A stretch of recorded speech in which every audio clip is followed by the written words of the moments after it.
Welcome students to class 11 English classes conducted by your English teacher Monica Kaur. Before I start with Hornbill, I would like to request you all to like and subscribe my channel. Chapter 3, Discovering Tut, the Saga continues, Part 1. Hello students, welcome back to class 11 English classes, Part 1 of Hornbill, Book number 1, Lesson number 3, Discovering Tut, the Saga continues, and written by A.R. Williams. Let's talk about, first of all, about this chapter. Let's talk about the concerned area of this chapter. Actually, this chapter is about the one of the last heir of the Egypt, and that heir of the Egypt was very young when he died. And according to the Egyptians, that rituals, he was laid down in a very beautiful pyramid, and also they had given with him a lot of afterlife things, day-to-day routine things, and that funeral was really a very, very royal funeral. This chapter tells us about this thing also, that it is the Egypt only who started with the preservation of the mummies. And his mummy was being taken out in 1922 by one of the British archaeologists, that was Howard Carter. Okay, and then after that Zahi Hawas had continued the investigation. This chapter also tells us about that how the technologies, CT scan, X-ray machine was being used to create a virtual photograph of the King Tut. How forensic science was being helpful to know about when he died and how he died.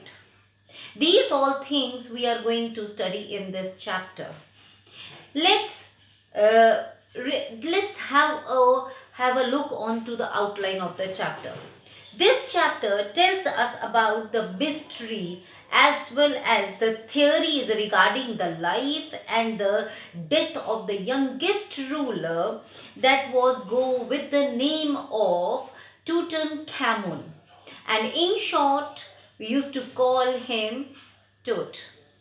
Okay, so his tomb was being dug out by British archaeologist Howard Carter in 1922.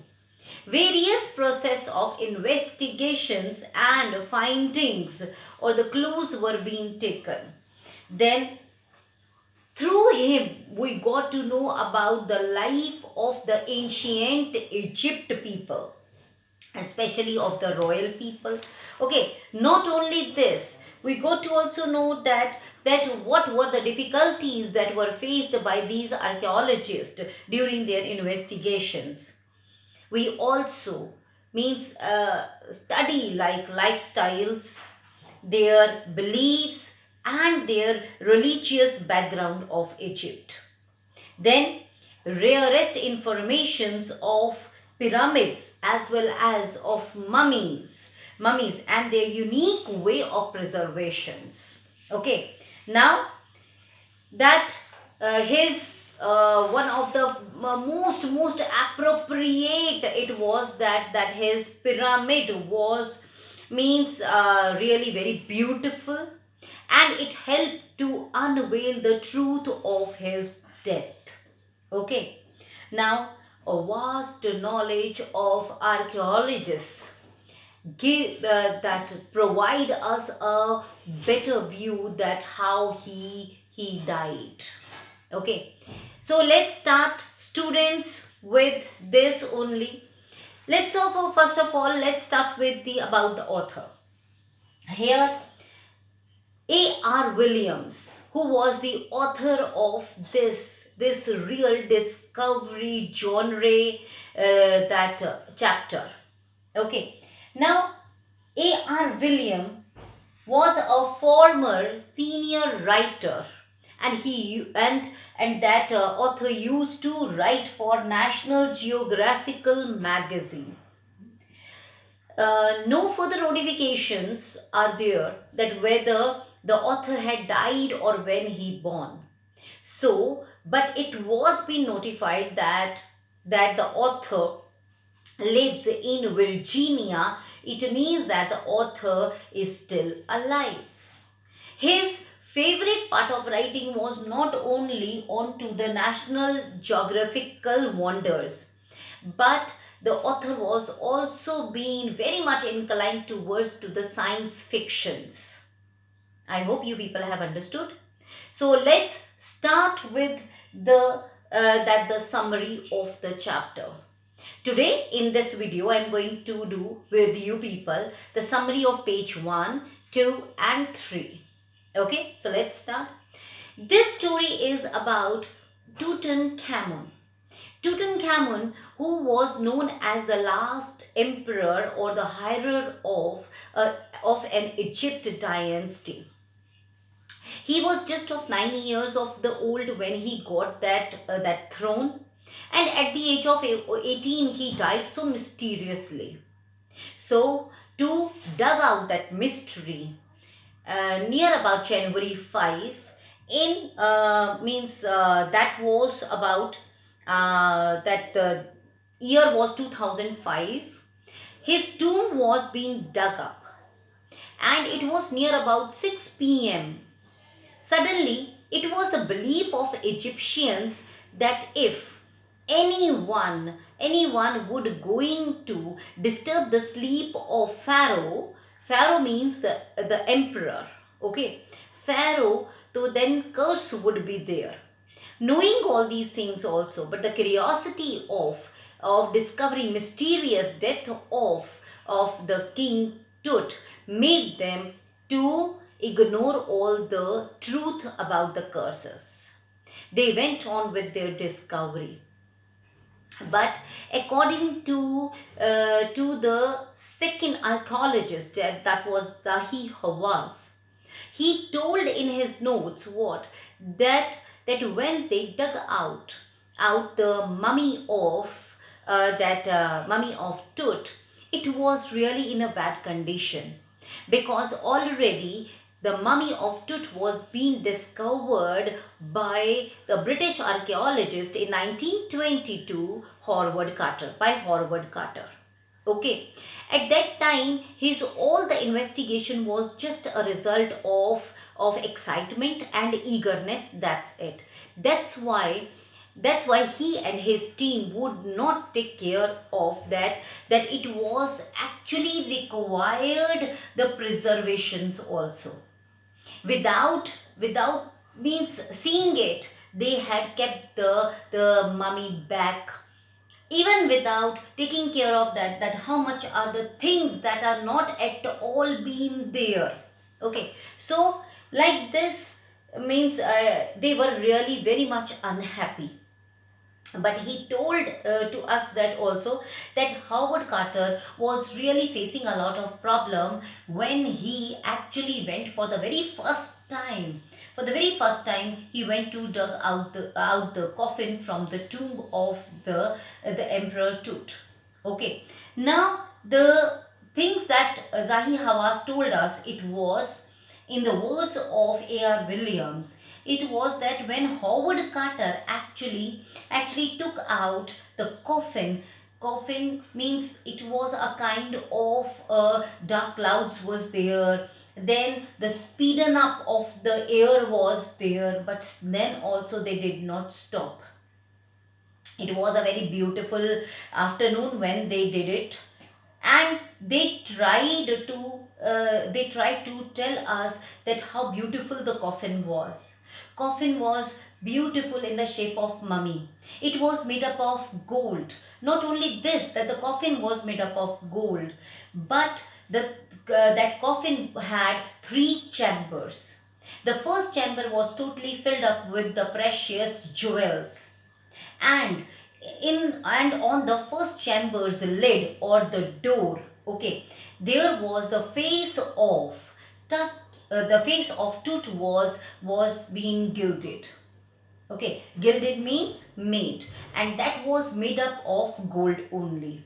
It was very much magnificent scene for all the tourists as well as for the archaeologists also. Okay, then in the second chamber, that Tut's mummy was there, but that was also not at all means like that, that surprising. But what was the surprise, that Tut's mummy was wearing a lot of jewels, from necklace to the amulets to a very good and gold, pure gold sheets were there in his fingers. Not only this, a long necklaces were there also, and his body was fully covered with gold and precious stones also. Okay. In the third chamber, there was the daily clothes. In that daily clothes, it was his undergarments that was specially made from that the linen cloth. It's a very soft silken type of the cloth. Okay, and not only this, a lot of robes were there. Okay, and lot means his sandals were there. Not only this, means what they told us, that a different type of the wines were also there, and his favorite bronze razor were also there. So much of the things were there, but this was not at all. His pyramid was not at all like the another pyramid. His pyramid was so beautiful.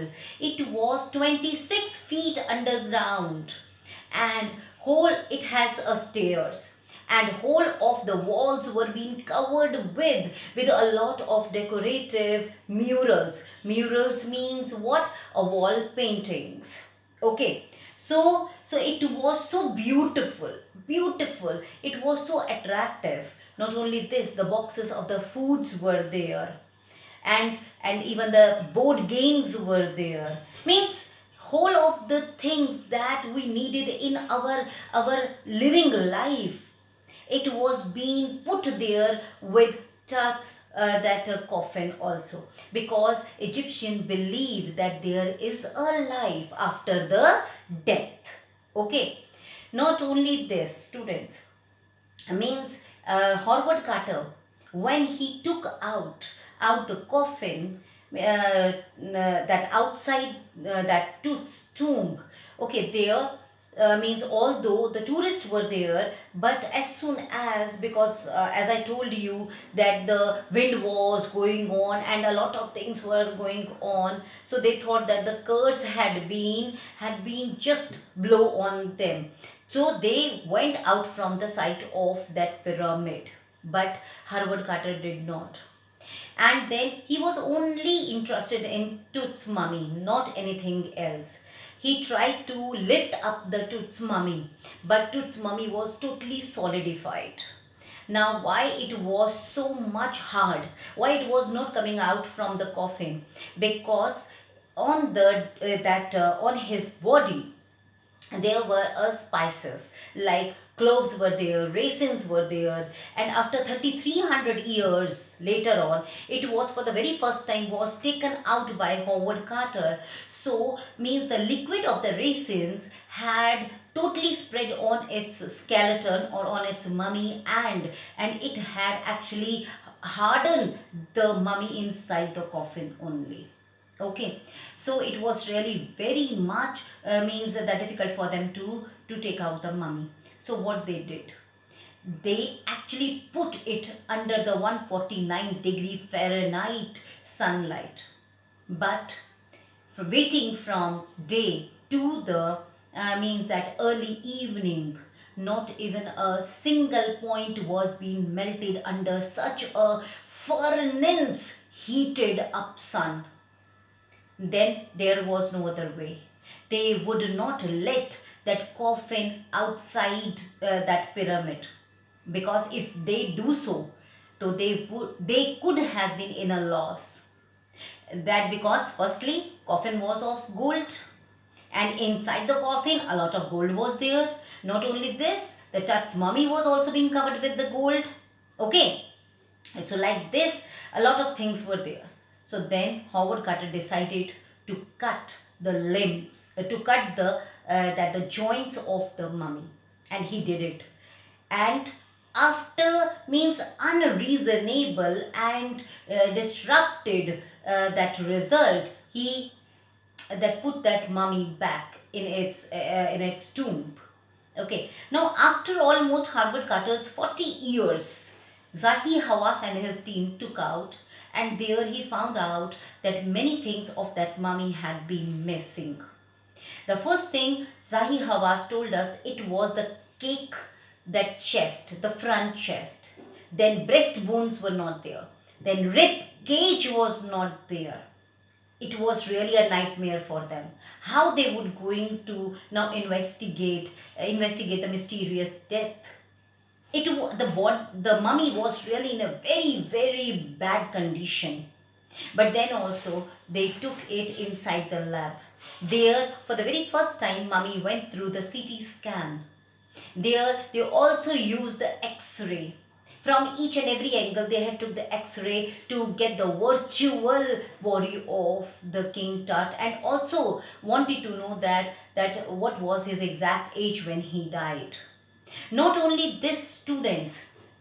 Okay, not only this, many other things were there that they wanted to know it about King Tut. But it was not the end. Okay, now here we are going to now learn about the early life of King Tut, about the family. He was not at all alone, or neither he was so orphan. Okay, so his family was that like successor. He was of whom successor.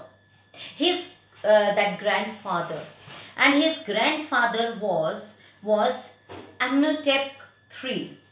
Amenhotep III's era was known as a golden era because everyone in his grandfather's era was really very happy.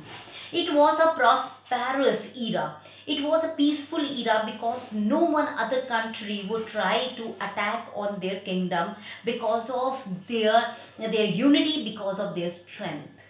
And everyone was really very happy. After his father took that throne. But his father's era was not at all as happy as prosperous. His father was known as Amenhotep IV. He actually had changed many things in the kingdom. During his reign period, during when he was there as a king, he had changed many things. But do you think, students, that things would be for the better? That I will tell you in my next video, students. So let's, students, hurriedly do the textual expressions as well as vocabulary. Okay, from the given that summary of the passages. The first is forensic reconstruction. Forensic reconstructions means rebuilding the facts about the life and death with the help of the latest technology about Tut's death. Okay. Now, forensic sciences means they collect the leftover things, and there they try to mean see it, or they try to study it about those people who had died mysteriously where no evidences were there. There we use the forensic science. In Tut's case also they use the forensic science. Okay. Next is resurrection. Resurrection means rebirth. Okay, now resurrection, revival from death. Now, resurrection or revival from death means that because they were not knowing that how he died, they wanted to means make those things happen through that technology. Okay, next is computed tomography. Now, what is computed tomography? Computed tomography means scanning of a particular part of a body. It is a particular part of a body. Okay. Now, means like through the X-ray or with the help of the computer. When when some images are being built, that is called computed tomography. Okay. Next is vocabulary. Now, precise. Precise means accurate. Okay. Forensic science precise the death of the King Tut. Okay. Probe, to find out or investigate. Now, Zahi Hawas and his team probe to get the accurate date or the reason for the death of the last King Tut. Murals, that is wall paintings. Now, whole of the chamber of King Tut was decorated with murals. Adorned, decorated. Adorned means decorated. When he died, King Tut was adorned with lot of jewels. I hope students you must have understood this part of the video. I'll be coming back soon. By that time, please take good care of yourself, and yes, do not forget to like, subscribe and share my YouTube channel, as well as please. These are the 3 questions from the summarized paragraphs as an assignment.